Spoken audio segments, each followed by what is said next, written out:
জানো তো বন্ধুরা, বৃষ্টি হচ্ছে এমন একটা সময়।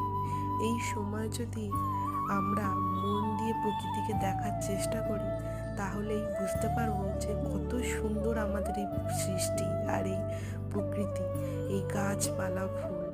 আর এই ফুলগুলো তখন যে হাওয়ার দোলায় কত সুন্দর পরিবেশের সাথে মিলিত হয়ে নৃত্য পরিবেশন করছে, সেটাও আমরা দেখতে পাবো। জানো তো, এই হলো আমার মায়ের ছাদ বাগান।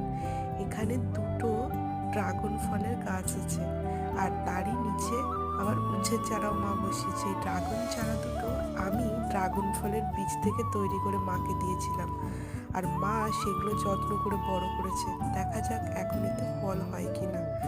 আর এইভাবেই আজকে আমার এই মিনি ব্লগটা শেষ করলাম। তোমরা আমার সাথে থেকো, পাশে থেকো।